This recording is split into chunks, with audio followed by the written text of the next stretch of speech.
मैं एक ऐसे इतिहास के लेखक के रूप में या इतिहास लिखने वाले के रूप में आ गया हूँ जो किसी को संतुष्ट नहीं कर पा रहा। हम लोगों को अपने अतीत में जाने के लिए साहित्यिक उपादानों का, साहित्यिक स्रोतों का इस्तेमाल करना चाहिए। कि दरअसल यह एक भ्रांति है कि इतिहासकार के पास अतीत का सच होता है। इतिहास का सच इतिहासकार के पास पूरा नहीं होता है। इतिहासकार अपनी पद्धति का अनुसरण करके खास तरीके से अतीत के बारे में एक बात रखता है जिसका आधार जो है वो जो स्रोत उपलब्ध है वो होते हैं।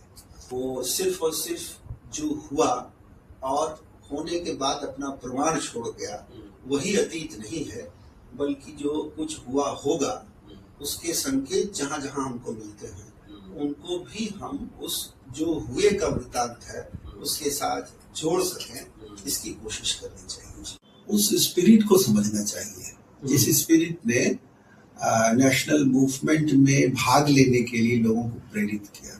तो उस स्पिरिट को समझने के लिए आपको सिर्फ तथ्यों की तरफ जो इतिहास में दर्ज है उस तक जाने से नहीं होगा, उसकी उस भाव में जाना होगा। तो क्या सारे मुसलमान जो है वो पाकिस्तान बनाने के लिए लड़ रहे थे? नहीं, बहुत सारे ऐसे मुसलमान थे जो गांधी के साथ मिलकर राष्ट्रीय आंदोलन में जुड़ रहे थे।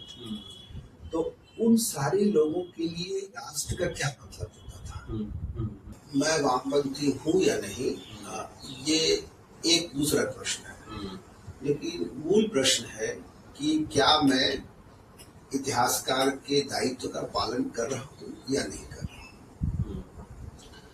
तो मैं ये अब जरूरी नहीं समझता कि पहले आप वामपंथी अपने को सिद्ध करें, वामपंथी सिद्ध करते हुए ही इतिहास लिखा जा सकता है, ऐसा भी मैं नहीं मानता। इतिहास के अध्ययन के क्रम में आपकी दृष्टि में वामपंथ का प्रभाव रहे, अच्छी बात है, लेकिन मूल काम आपका ये नहीं है।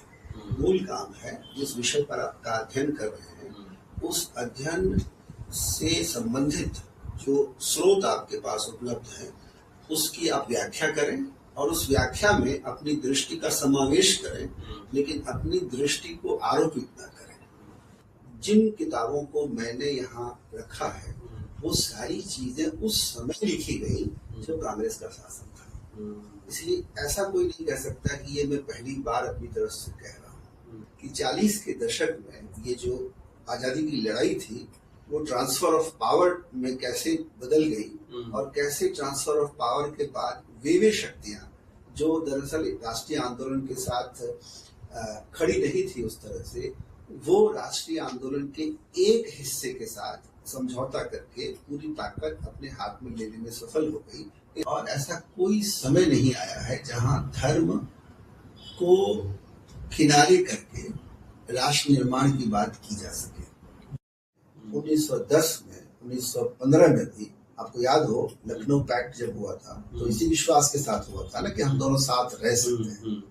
तो जब तिलक ये कर रहे हैं 1916 का पैक्ट कर रहे हैं तो उस वक्त किसी को लगता था कि हिंदू मुसलमान साथ नहीं रह सकते हैं, लेकिन 40 में हिंदू मुसलमान साथ नहीं रह सकते हैं इसको कहने वाले बहुत सारे लोग निकल करके आते हैं और 45 के अंत में जब इलेक्शन होता है तो बहुत बड़ी संख्या में मुस्लिम वोटर्स जो है वो पाकिस्तान के साथ खड़े हो जाते हैं। तो इस डायकोटोमी को भी समझना चाहिए। जो हिंदू हित की बात करते थे उन्हें भी अंग्रेजों से, अंग्रेजी सत्ता से उतनी समस्या नहीं थी, और जो पाकिस्तान की बात करते थे उनको भी अंग्रेजों से उतनी समस्या नहीं थी। जो हिंदू हित की बात कर रहे हैं वो क्या राष्ट्र हित की बात कर रहे हैं या नहीं कर रहे हैं? कर रहे हैं, स्पष्ट है जी। उनका जो राष्ट्रहित है उसमें हिंदू हित समाहित है, हाँ, है ना जी हाँ। और जो मुस्लिम हित की बात कर रहे हैं वो भी राष्ट्र विरोधी काम कर रहे हैं, जरूरी नहीं है, बिल्कुल भी जरूरी नहीं है। वो राष्ट्र हित की बात भी सोच रहे हैं लेकिन मुस्लिम हित की बात भी सोच रहे हैं।